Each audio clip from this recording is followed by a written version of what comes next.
करण आपण चालू करतोय. Let start. So today we are going to learn about some of the things used to definite or determine where the articles are used. A, an or the. करण आवाज येतोय? हां. तर या ठिकाणी article जो भाग आहे तो थोडासा मी आता हे करतो, रिवाइज करतो, मग पुढे जाऊ आपण. आर्टिकल्स हे 3 प्रकारचे असतात. ए, ॲन आणि द. ए आणि ॲन हे एका पार्टीमध्ये असतात आणि द किंवा दी हे दुसऱ्या पार्टीत असतात. तर ए आणि ॲन जे आर्टिकल आहे यांना म्हणायचं इनडेफिनेट आर्टिकल, म्हणजे अनिश्चित आर्टिकल्स, जे एकवचनी असतात, नेहमी एकवचनी असतात, अनेकवचनी नसतात. आणि जर अनेकवचनी आले तर एक ॲन निघून जातो, एवढं बाकी लक्षात ठेवायचं. त्याच्यामुळे अनिश्चित उपपदे हे नेहमी एकवचनी असतात, बरोबर आहे. आणि ते दुसऱ्या पार्टीतले द किंवा दी जे आहेत हे निश्चित आर्टिकल असतात, म्हणजे डेफिनेट आर्टिकल्स. तर या ठिकाणी नियम असा आहे की एक वचन असून अनेक वचने असो काही फरक पडत नाही. निश्चित आर्टिकल निश्चित नाम आलं की द किंवा दी या आर्टिकलचा वापर केला जातो, हे बाकी लक्षात ठेवायचं. या ठिकाणी काय क्विक टेबल काय दिलं बघ. तर 2 प्रकार करा. एक सिच्युएशन म्हणजे परिस्थिती आणि एक आर्टिकल म्हणजे उपपदे. जनरल म्हणजे सर्वसाधारणपणे किंवा एक असेल, म्हणजे नाम जर सर्वसाधारण असेल किंवा एकच असेल किंवा एकवचनी असेल तर ए किंवा ॲन चा आर्टिकल वापरतात, हे या ठिकाणी कळतं आपल्याला.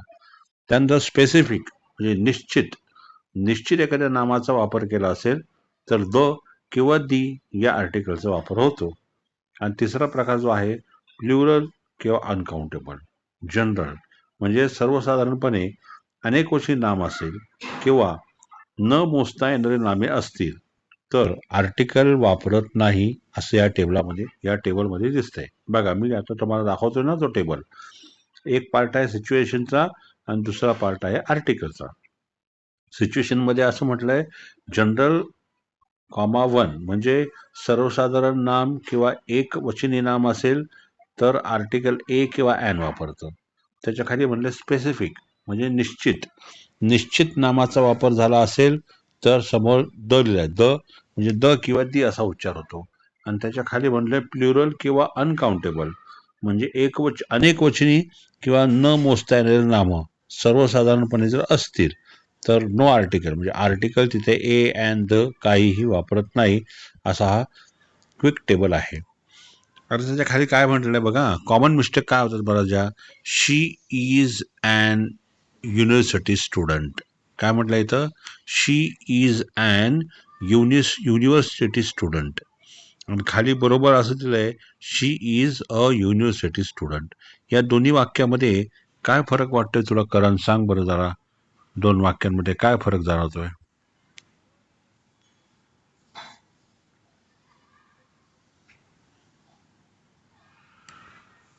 करण आवाज येतोय? करण. हा. तर शी इज अॅन युनिव्हर्सिटी स्टुडंट आणि शी इज अ युनिव्हर्सिटी या दोन्ही वाक्यामध्ये काय फरक जाणवतोय?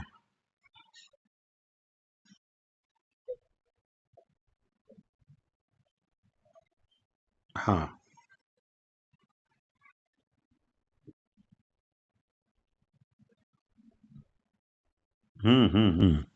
मग का परत तेच का? तर हे वरचं वाक्य जे आहे ते क्रॉस दिलेलं आहे, म्हणजे इनकरेक्ट आहे. आणि तिथं काय म्हणले? She is an university student म्हणलंय, अॅन वापरलाय. तर अॅन का वापरलाय? कारण वास्तविक पाहता युनिव्हर्सिटीचं स्पेलिंग ने सुरू होतं, म्हणजे वॉवेल्सने, स्वराने, AEIOU पैकी. पण इथं हे अपवादात्मक वाक्य आहे. युनिव्हर्सिटीचा खरं तर उच्चारतो युनिव्हर्सिटी. पाश्चात्य लोक याला युनिव्हर्सिटी म्हणत नाही, युनिव्हर्सिटी म्हणतात. म्हणजे युनियर म्हणजे वाय प्रमाणे उच्चार होतो आणि उच्चाराला जास्त महत्व आहे स्पेलिंगच्या ऐवजी. म्हणून इथं वाय प्रमाणे उच्चार झाल्यामुळे इथे या ठिकाणी काय म्हणलंय? शी इज अ युनिव्हर्सिटी हे वाक्य बरोबर आहे. शी इज अॅन जर वापरला तर उच्चार यू प्रमाणे होईल आणि तो चुकीचा असेल. हा युनिव्हर्सिटी असा उच्चार जो करेक्ट दिलेला आहे दुसरा त्या खालचा, तो शी इज अ युनिव्हर्सिटी स्टुडंट. मग अ युनिव्हर्सिटी बरोबर आहे, कारण अच्या नंतर युनिव्हर्सिटी स्पेलिंग जर युने सुरू होणार असेल तरी खरा उच्चार आहे यॉनियर, वाय प्रमाणे युनिव्हर्सिटी. कळलं करण? हा. दुसरं वाक्य बघ. He is a honest man आणि he is an honest man. या दोन वाक्यातला काय फरक सांग बरं मला.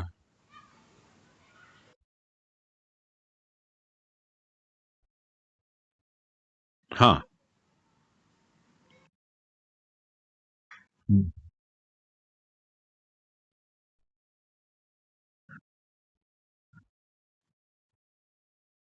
हा. तर बघा, हे बघ, या ठिकाणी पहिलं वाक्य चूक दिलेलं. ही इज अ ऑनेस्ट मॅन म्हटलंय अ. आता वास्तविक पाहता जर ऑनेस्ट स्पेलिंग एच ने सुरू होतं, एच. मग एच जो आहे तो आहे कशामधला, तर हा व्यंजनांमधला आहे, म्हणजे कन्सोनेंट मधला आहे का नाही. म्हणजे एच ने वाक्य सुरू झालेलं आहे. मग ऑनेस्ट स्पेलिंग एच ने आहे, म्हणजे ही इज अ ऑनेस्ट मॅन असं व्हायला पाहिजे. पण ते वाक्य चूक का म्हटलंय, कारण ऑनेस्ट स्पेलिंग जरी एच ने सुरू होत असलं तरी उच्चार ओ प्रमाणे होतोय. ऑनेस्ट मॅन ओ प्रमाणे, ओ ऑनेस्ट. म्हणजे वाक्य खरं आहे he is an honest man. तर अन बरोबर आहे, कारण उच्चार ओ प्रमाणे झालेला आहे. कळलं करण? हा. आता आपण पुढचं बघूया. हे पेज आपण आता पुढचं घेऊया आपण. अजून कोण आलं नाही बघ. प्राची बहुतेक विसरली.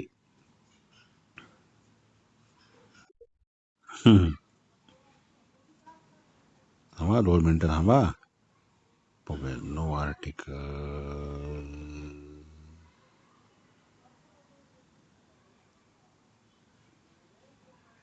हा. हे बघ आता करण, या ठिकाणी नो आर्टिकल्स, 0 आर्टिकल्सचे वापरलेले दिसत आहेत.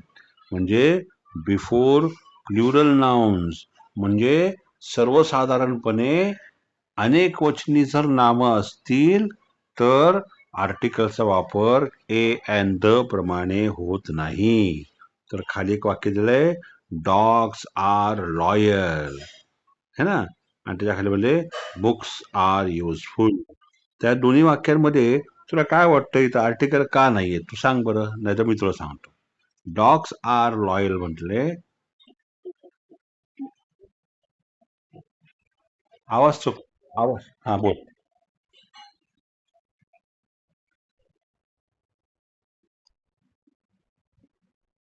हा. म्हणजे या ठिकाणी, हा, म्हणजे डॉग्स म्हणजे एक वचनी नाही, अनेक वचनी नाम आहे. डॉग हे अनेक वचनी आहे, पण डॉग्स म्हणजे प्लुरल, आणि प्लुरल आलं मग आर्टिकल निघून जातात. म्हणून अ डॉग्स किंवा द डॉग्स किंवा ए डॉग्स अँड डॉग्स असं काही होत नाही. फक्त राहतं डॉग्स आर लॉयल. इथं कुठलंही आर्टिकल वापरत नाहीत. त्या खाली म्हणलंय बुक्स आर युजफुल. अनेक पुस्तकांबद्दल म्हटलेलं आहे आणि सर्वसाधारणपणे पुस्तकांबद्दल बोललेलं आहे. जसं वरच्या वाक्यामध्ये कुत्र्यांबद्दल म्हटलेलं आहे, म्हणजे कुत्र या प्रजातीबद्दल बोलले की कुत्री ही हे असतात, काय त्याला म्हणतो आपण रे, लॉयल म्हणजे इमानदार असतात. म्हणजे कुत्री प्रामाणिक असतात, कोचनी. आणि जगातल्या कुत्र या प्रजातीबद्दल बोललं जाते, ज्या एका स्पेसिफिक कुत्र्याबद्दल बोललं जात नाहीये, म्हणून या ठिकाणी आर्टिकल वापरलेले नाहीयेत. त्याचप्रमाणे बुक्स आर युजफुल म्हटलेलं आहे. मग बुक्स म्हणजे काय, तर अनेक पुस्तकांबद्दल म्हटलंय, आणि पुस्तके खूप युजफुल असतात. मग या ठिकाणी पुस्तके म्हणजे एका पुस्तकाबद्दल नाही म्हटलंय, तर जगातल्या पुस्तकांबद्दल बोललेलं आहे. हे कुठलंही एक पुस्तक नसल्यामुळे नो आर्टिकल, 0 आर्टिकलचा वापर झालेला आहे. ओके. त्यानंतर खाली मुद्दा, बिफोर अनकाउंटेबल नाउन्स, जनरल म्हणजे सर्वसाधारणपणे न मोजता येणार अनकाउंटेबल नाउन्स न मोजता येणाऱ्या नामांच्या आधी आर्टिकल वापरत नाहीत, हा एक दुसरा नियम आहे. आता अनकाउंटेबल, काउंटेबल असे दोन प्रकारची नामं असतात, मोजता येणारी आणि न मोजता येणारी. तर मोजता येणारी कोणती? ती जी संख्येमध्ये मोजली जाऊ शकतात, जे 1, 2, 3, 10,000, 1,00,000, 1 करोड, 10 करोड, असं असं संख्येमध्ये मोजलं जाऊ शकतं, त्यांना म्हणतात काउंटेबल नाउन्स, म्हणजे मोजता येणारी नामे. आणि दुसरी असतात अनकाउंटेबल नाउन्स, म्हणजे जी मोजता येणारी नाहीत, ज्या मोजण्यासाठी 1, 2, 3ची गरज लागत नाही, तर किलो किंवा लिटर किंवा एखादं मोजमाप घेऊन, तर त्याला म्हणायचं आहे अनकाउंटेबल नाउन्स. मग न मोजता नामं कोणती कोणती आहेत अनकाउंटेबल? तर मिल्क, ऑइल, शुगर, राईस, अजून काय म्हटलं तू? तर बरोबर, हे सगळे अनकाउंटेबल नाउन. हा बरोबर. म्हणून त्यांच्या आधी आर्टिकलचा वापर होत नाही. मग खाली काय म्हटलंय? मिल्क इज हेल्दी, म्हणजे दूध हे पौष्टिक किंवा पौष्टिक असतं, पोषक असतं, असं म्हणू आपण. मिल्क इज हेल्दी, दूध हे पोषक आहे. मग या ठिकाणी दुधाबद्दल बोललंय, दोन कारण आहे. एक तर दूध हे सर्वसाधारणप्रमाणे बोललेलं, त्याला कुठल्या एका विशिष्ट गाईचं म्हशीचं दूध नाही म्हटलेलं आहे, सर्वसाधारणपणे दुधाबद्दल बोललंय. आणि दुसरं म्हणजे दूध हे अनकाउंटेबल नाउन्स आहे, म्हणून अ मिल्क किंवा अॅन मिल्क. द मिल्क हे नंतर होऊ शकतं, पण ते आता उगाच कन्फ्यूज होईल, म्हणून ए अँड द इथं येणार नाही, हे लक्षात ठेवा. पुढं म्हटलंय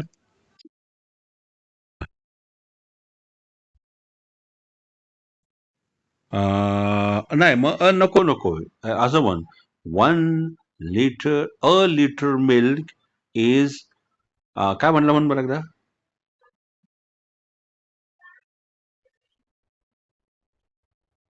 इज अ हेल्दी, हा चालते. कारण 1 litre milk is a healthy drink, मग हेल्दीच्या आधी अ लागला, मिल्कच्या आधी नाही लागलेला, त्याच्यामुळे चालेल. मग अ हेल्दी मिल्क ड्रिंक म्हणलं तरी चालेल. पण मिल्कच्या नावाचा उल्लेख हा कुठल्याही नामाच्या आधी आर्टिकल न घेता होईल. जसं इथं म्हटलंय ना, मिल्क इज हेल्दी, अशाप्रमाणे. पुढे वॉटर इज लाईफ, म्हणजे पाणी हे जीवन आहे. पाण्याबद्दल बोललंय, विशिष्ट असे कुठल्या पाण्याबद्दल नाही म्हटलंय, सर्वसाधारणपणे पाण्याबद्दल बोललंय. म्हणून पाणी हे अनकाउंटेबल असल्यामुळे अ वॉटर अँड वॉटर होणार नाही. तिसरा मुद्दा, before names of people and places, म्हणजे नावांच्या, लोकांच्या किंवा ठिकाणांच्या आधी आर्टिकलचा वापर होत नाही. मी तर म्हणलंय राम इज माय फ्रेंड, रामच्या आधी a Ram is my friend किंवा and Ram is my friend किंवा the Ram is my friend असं कधीही होणार नाही. रामच्या आधी कुठलंही आर्टिकल लागणार नाही. ओके. दुसरं, India is a big country, India हे नाम आहे, त्याच्यामुळे an India, a India, the India हे काहीही इथे येणार नाही. म्हणून इंडिया इज अ बिग, बिगच्या आधी अ चालेल, कारण बिग हे विशेषण आहे, तर अ ते चाललं असता. पण इंडियाच्या आधी किंवा रामच्या आधी आर्टिकल वापरत नाही. आता करण काय शंका असेल ते विचार.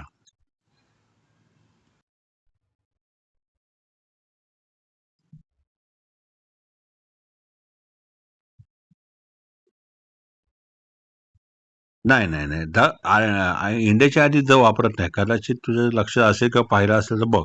India is country, country the, India, India is my country. इंडियाच्या आधी आर्टिकल नाही आहेत बघ. बहुतेक तू कधी आता आपला क्लास संपला ना, तर कुठं असेल तर बघ. तर a India, an India, the India असं नाही. India is my country. Indian direct वाक सुरू झालेलं आहे बघ. नंतर मी तुला वाटलं हा नंतर बघ. चालेल. नाही थोडंसं आर्टिकल हे कन्फ्युज करणारच आहे. डोंट वरी. आता आहे इथे बघा पुढचा मुद्दा. Wien noun is mentioned second time, म्हणजे आता काय म्हटलं आता इथे पुढे की जेव्हा नामाचा उल्लेख दुसऱ्यांदा होतो. बघा काय म्हटलंय, जेव्हा नामाचा वापर दुसऱ्यांदा होतो. आणि खाली वाक्य दिलं बघ, I saw a man full stop आणि continue the man was tall. म्हणजे सुरुवातीला असं म्हटलंय की आय सॉ अ मॅन. आता मॅनच्या आधी अ मॅन म्हटलंय तर सर्वसाधारणपणे एक कुठला तरी माणूस अनिश्चित म्हणून अ मॅन म्हटलंय. इथं आपण समजू शकतो. पण तेच वाक्य पुढे कंटिन्यू केलंय म्हणजे दुसऱ्यांदा उल्लेख झाला. आता आता तो अ मॅन नाही तर तो द मॅन झाला, कारण त्याच्याबद्दल निश्चित आता बोललं जातंय. म्हणून आय सॉ अ मॅन, मी एक माणूस पाहिला. द मॅन वॉज टॉल, आता निश्चित माणूस, तो माणूस उंच होता. तो किंवा माणूस म्हणून द मॅन म्हटलंय. म्हणून एखाद्या वाक्यामध्ये सुरुवातीला जरी आर्टिकल ए किंवा ॲन असेल तर त्या नावाचा पुन्हा उल्लेख झाला दुसऱ्यांदा किंवा पुन्हा पुन्हा की मग आर्टिकल द चा वापर होतो. एक उदाहरण सांगता. समजा एखादी गोष्ट आहे, तर आपण बऱ्याचदा गोष्टी अशा बघितलेल्या आहे.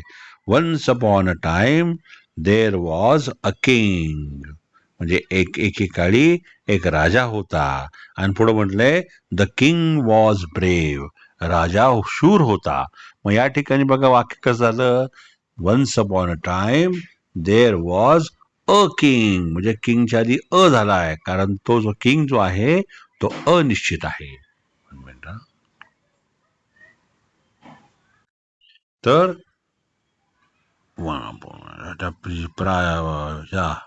प्राचीचा फोन येऊन गेला, पण परत मला डिस्टर्ब होईल लागला, कारण जर तिचा फोन उचलला तर तुला आवाज येतोय का रे? तिला जर फोन करायला गेलो तर मग वर्कशॉप डिस्टर्ब होईल. तुला फोन हा मेसेज कर, चालेल. हा, तर मग I saw a man, the man was tall, मी एक माणूस पाहिला म्हणून अ मॅन, शेवटी नंतर माणूस उंच होता, द मॅन वॉज टॉल. म्हणून एखाद्या नामाचा उल्लेख दुसऱ्यांदा होत असेल तर या ठिकाणी द आर्टिकलचा वापर होतो. आता आपण ए आणि एन सोडून द चा वापर कुठे कुठे होतात ते बघतोय आपण, बरं का. आता विथ युनिक थिंग्स, काय म्हटलंय, विथ युनिक थिंग्स, म्हणजे एकमेव वस्तूंबद्दल बोलताना द या आर्टिकलचा वापर होतो. म्हणजे बघा काय म्हटलंय, द ताजमहाल. द ताजमहाल म्हणजे एकमेव किंवा युनिक एखादी वस्तू असेल तेव्हा तिथं द चा वापर झालेला आहे. द ताजमहाल. खाली द प्रेसिडेंट, एकमेव व्यक्ती आहे ना देशातला, तो एकमेव मोठा व्यक्ती आहे, राष्ट्रपती, म्हणून तिथे द चा वापर झालाय. द प्रेसिडेंट म्हटलेला आहे कारण तो एकमेव निश्चित असा एक व्यक्ती आहे जो मोठ्या पदावरती, एकमेव पदावरती आहे. खाली म्हणलंय आता तिसरा मुद्दा, विथ सुपरलेटिव्ह डिग्रीज. आता सुपरलेटिव्ह डिग्री म्हणजे काय असते, तर या ठिकाणी डिग्री ऑफ कंपॅरिझन नावाचा प्रकार असतो, ज्याच्यामध्ये 3 कॉलम असतात. म्हणजे पॉझिटिव्ह डिग्री, कंपॅरेटिव्ह डिग्री आणि सुपरलेटिव्ह डिग्री. पॉझिटिव्ह डिग्री म्हणजे हा येस बोल. Good evening. आता मी आर्टिकल्सचाच अभ्यास कंटिन्यू करतोय, जो मी का परवा घेतलेला तोच. आता मी रेकॉर्डिंग सुरू केलंय, डोंट वरी. जरी मिस झालं असेल तर थोड्या वेळाने तू बघू शकशील. ओके. तर आता या ठिकाणी आपण सुपरलेटिव्ह डिग्री बद्दल बोलतोय. सुपरलेटिव्ह डिग्री म्हणजे काय, तर डिग्री ऑफ कम्पॅरिझन नावाचा प्रकार जो आहे, ज्याच्यामध्ये आपल्याला 3 प्रकारच्या डिग्रीज दिसतात. एक आहे पॉझिटिव्ह डिग्री, दुसरी असते कंपॅरेटिव्ह डिग्री आणि तिसरी असते सुपरलेटिव्ह डिग्री. म्हणजे जसं एक उदाहरण द्यायचं झालं तर गुड, बेटर, बेस्ट हे कंपॅरिझन आहे. Good, he is a good boy, म्हणजे सर्वसाधारण पॉझिटिव्ह वाक्य आहे.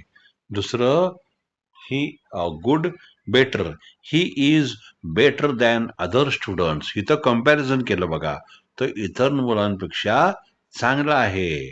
आणि तिसरं आहे superlative degree, he is the best student, तो सर्वोत्तम विद्यार्थी आहे. म्हणून या ठिकाणी 3 प्रकार दिसतात: गुड, बेटर, बेस्ट. मग ज्या वेळेला सुपरलेटिव्ह डिग्रीचा वापर होतो तेव्हा द आर्टिकलचा वापर केला जातो. मग इथं आहे बघा खाली, द बेस्ट म्हणताना, द टॉलेस्ट म्हणताना, द बिगेस्ट म्हणताना, द त्यानं द स्मॉलेस्ट म्हणताना, अशा पद्धतीने द चा वापर होतो. मी तुम्हाला आता एक्सरसाइज होती रिव्हिजनसाठी, तर तुम्हाला ही वाक्य कशी बनवायची हे कळेल. त्याच्यामुळे मी तुम्हाला नंतर हा आपला वर्कशॉप संपला की 20 ते 25 वाक्य देणार आहे. कुठेही कॉपी करू नका. फक्त तुम्हाला काय वाटतंय आधी कशा पद्धतीने व्हायला पाहिजे अशी उत्तर पाठवा. मग मी तुम्हाला ते रिपेअर करून सांगेन. चला पुढे. म्हणजे आपण पहिल्यांदा काय बघितलं, when noun is mention second time, जेव्हा नामाचा वापर दुसऱ्यांदा होतो. आणि आपण एक उदाहरण घेतलं, आय सॉ अ मॅन, आणि पुढे म्हटलंय द मॅन वॉज टॉल, मग द चा वापर झाला.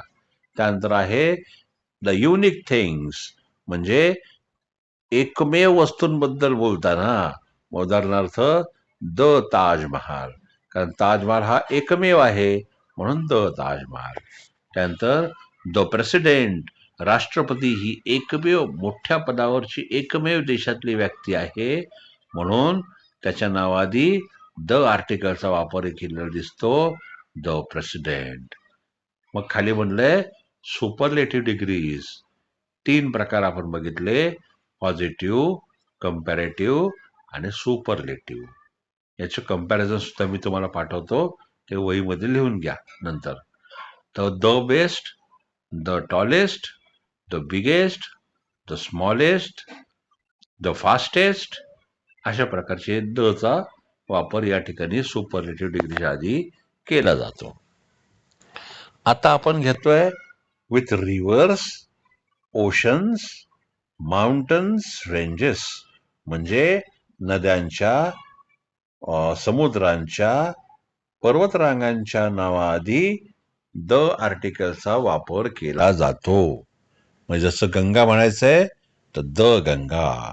मग कुठली नदी घ्या, the Ganga, the Yamuna, the Godavari, the Krishna, the तापेरी, द कावेरी, हे सगळ्यांच्या नावाआधी द आर्टिकलचा वापर केला जातो. ओशन्स म्हणजे समुद्र, दी इंडियन ओशन. आता दी इंडियन ओशन म्हटलं या ठिकाणी, मग दी इंडियन ओशन. मग या ठिकाणी दी इंडियन ओशन का म्हटलंय बरं? कारण इंडियनचं नाव आय ने सुरू झालंय आणि याच्या आधी लागणारा द हा दी म्हणायचा असतो, म्हणून द इंडियन ओशन नाही म्हणायचं, दी इंडियन ओशन. ओके, जसं the Ganga, the Indian ocean, आणि त्याच्या खाली आहे the Himalayas, the Sahyadris, the Andaman Nicobar island. अशा पद्धतीने द चा वापर या ठिकाणी केला जातो. आता या ठिकाणी सेंटेन्स दिले, दिस इज द बेस्ट बुक असं म्हटलेलं आहे. त्याच्यावरती प्राची, तुला काय वाटतं बरं, this is the best book म्हणजे काय म्हणायचं त्यांना, सांग बरं.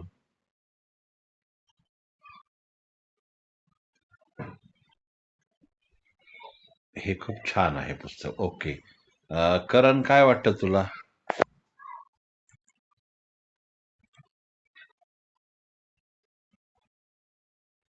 What do think?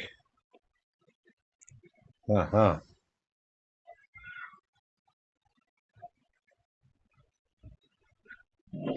हा सुपरलेटिव्ह आहे.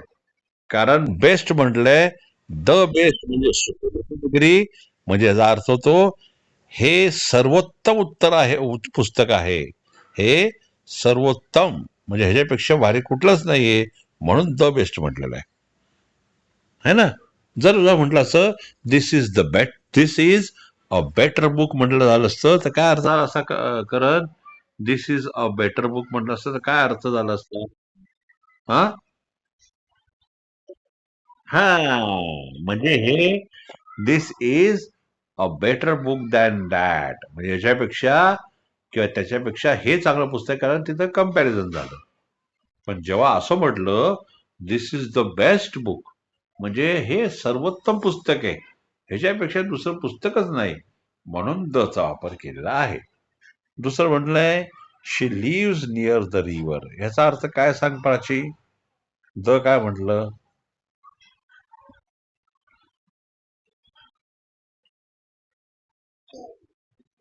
हा, काय म्हणतेस? You don't know? हळूच आवाज आलाय. करण, करण, हा हा हा, व्हेरी गुड. म्हणजे रिव्हर जरी म्हटलं, नदी, तरी कुठली नदी नाही म्हटलेलं आहे, रिव्हर, नदी म्हटलं की द आर्टिकलचा वापर लगेच यायला पाहिजे. म्हणून शी लिव्स नियर द रिव्हर, कुठे निश्चित अशी रवी नाही, तर रिव्हर म्हटले म्हणून द वापरलेला आहे. Very good, fantastic. म्हणजे आता मी तुम्हाला जेव्हा पाठवेन ना उजळणी, तेव्हा छान छान असे 20 ते 25 तुम्हाला मी काही फिल इन द ब्लँक्स किंवा असं काय काय वेगवेगळ्या प्रकार तुम्हाला पाठवणार आहे. थोड्याच वेळात देतो मी, झोपायच्या आधी छानपैकी तुम्ही करू शकाल. आता मी तुम्हाला पुढचं पेज दाखवतो बरं का. 1 minute, just hold, just hold. 2 मिनिटं थांबा थांबा. एक झालं, दोन झालं, सुपरलेटिव्ह डिग्री झालं, नाही थोडंसं पुढं मागे झालंय पण काय हरकत नाही, ठीक आहे. हे बघा, आता मगाशी आपण ऍन बद्दल बोललो होतो ना, तर ए, ॲन आणि द, आता मध्ये आधी जरी झालं तर थोडंसं मी तुम्हाला पुन्हा एकदा सगळं लिंक करतो, पॅचअप करतो सर का. आता मगाशी आपण ए, ॲन आणि द, द चा आत्ता जस्ट आपण अभ्यास संपवला. ए आणि ॲन बद्दल आपण बोललो होतो. एचा वापर कधी होतो, ज्या वेळेस एखाद्या नावाची सुरुवात, ज्या वेळेस एखाद्या नामाची सुरुवात जर ती एकवचनी नाम असेल आणि ते नाव अनिश्चित असेल, तर अ आर्टिकलचा वापर होतो. उदाहरणार्थ, अ बुक, अ टेबल, अ फॅन, अ मोबाईल. एक मिनिट, हा येतोय का आता आवाज? आला का आवाज? तर ज्या वेळेस एखाद्या नावाची सुरुवात व्यंजनाने होत असेल, म्हणजे कन्सोनेंटने होत असेल, आणि ते नाव एकवचनी असेल, तर अ आर्टिकलचा वापर होतो. जसे की अ book, a table, a tree, a boy, a girl, a mobile, हे सगळं म्हटलंय आपण, कारण ते एकवचनी आहे. आणि ही सर्व नावं अनिश्चित असून ही सर्व नावं इनडेफिनेट आहेत, म्हणजे स्पेसिफिक नाहीये. तेव्हा ए आर्टिकलचा वापर या ठिकाणी केलेला आहे. त्याचप्रमाणे ज्या वेळेस एखाद्या नावाची सुरुवात, बघा, ज्या वेळेस एखाद्या नावाची सुरुवात ए, ई, आय, ओ, यू पैकी अल्फाबेटने सुरू होत असेल आणि ते नाव जर एकवचनी असेल, तर ॲन आर्टिकलचा वापर केला जातो. उदाहरणार्थ, an apple, an elephant, an ice cream, an orange, an umbrella. हा बोल. बोल. ओके. पुन्हा. ज्या वेळेस एखाद्या नामाची सुरुवात व्यंजनाने होत असेल म्हणजे कन्सोनेंटने होत असेल आणि ते नाम एकवचनी असेल तर अ आर्टिकलचा वापर केला जातो. उदाहरणार्थ a boy, a girl, a pen, a book, a mobile, a fan, काही पण. ही सर्व नामं एकवचनी तर आहेत, पण अनिश्चित नामं असल्यामुळे अ आर्टिकलचा वापर केलेला आहे. त्याचप्रमाणे जर एखाद्या नामाची सुरुवात स्वराने होत असेल आणि ती नामं एकवचनी असतील तर ॲन आर्टिकलचा वापर केला जातो. उदाहरणार्थ an apple, an elephant, an ice cream, an orange, an umbrella. म्हणजे या ठिकाणी अ कधी वापरायचा, ॲन कधी वापरायचा याची मी तुम्हाला उदाहरणं दिली. आता ए आणि ॲन झाल्यानंतर राहतो तो द. द किंवा दी. तर याबद्दल मला वाटतं मगाशी म्हणजे शुक्रवारी बहुतेक प्राची होते की नाही माहीत नाही. तर प्राची एखाद्या आर्टिकलचा उच्चार द बरोबर आहे का दी बरोबर आहे काय वाटतं तुला?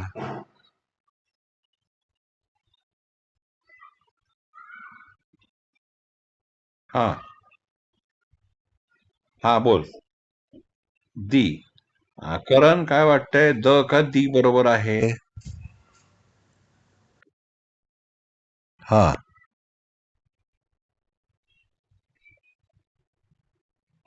बर करण काय वाटतं?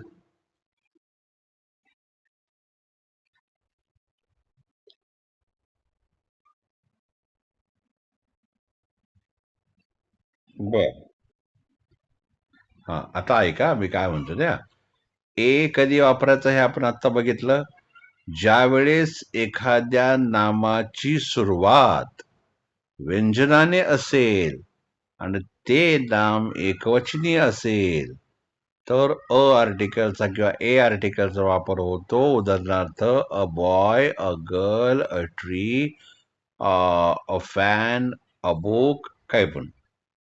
त्याचप्रमाणे एखाद्या नामाची सुरुवात स्वराने होत असेल आणि ते नाम एकवचनी असेल तर ॲन आर्टिकलचा वापर होतो. जसे की an apple, an elephant, an ice cream, an orange, an umbrella. म्हणजे ए आणि ॲन कळला. आता द. मग द किंवा दी चा उच्चारपैकी दोन्ही उच्चार बरोबर आहेत. फक्त नीट ऐका मी काय बोलतो ते. द उच्चार किंवा दी उच्चार दोन्हीही बरोबर आहेत. फक्त ते नाम जे आहे ते निश्चित असायला हवं. निश्चित म्हणजे स्पेसिफिक. त्यावेळेसच द आर्टिकलचा वापर होतो. फक्त त्याचं नाव व्यंजनाने सुरू होतंय का स्वराने होतंय त्यानुसार द म्हणायचं का दी म्हणायचा हे ठरलं जातं. आता उदाहरणार्थ एखादा पिक्चर संपला. तो संपल्यानंतर समाप्त म्हणून बोर्डवर येतं ना पिक्चर संपल्यावर. तर इंग्लिशमध्ये एंड, एंड, एंड. तो एंड जो आहे त्याच्या आधी लागणार द हा दी उच्चाराचा असतो. दी एंड. द एंड कधीही म्हणायचं नसतं. तर तिथे दी एंड म्हणायचं असतं. आता एखादा मुलगा आहे बेस्ट. माझं he is the best student. He is the best student. मग बेस्ट स्टुडंट म्हणताना द बेस्ट म्हणायचंय कारण बेस्टच्या आधी येणारा द हा सुपरलेटिव्ह डिग्रीतला आहे आणि बेस्टचं स्पेलिंग हे व्यंजनाने सुरू होतं. म्हणून बेस्टच्या आधी येणार द हा द म्हणायचा आहे. दी म्हणायचा नाही. आता करण मला 3 शब्द सांग ज्यांची सुरुवात स्वराने होते, त्याच्या आला येणारा द हा दी का द म्हणायचं तेव्हा सांग फक्त. 2-3 नावं सांग किंवा एकच नाव सांग, तू किंवा प्राची. जसं मी आता म्हणलं ना, दी एंड, द बेस्ट, त्यातलं एखादं सांग कुठले. प्राची तू सांग.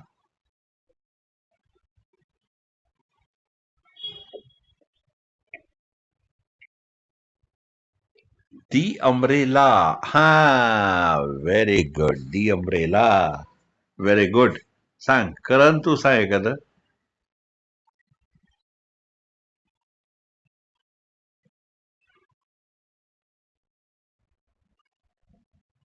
Indian ocean. चालतंय. हा, yes. Very good, very good, very good. आणि अजून एक, ही जी सर्व वाक्य जी स्वराने सुरू होतात आणि जे निश्चित नावं असतात, त्याच्या आधी येणारा जो आर्टिकल आहे तो डोळे झाकून दी असतो, दी.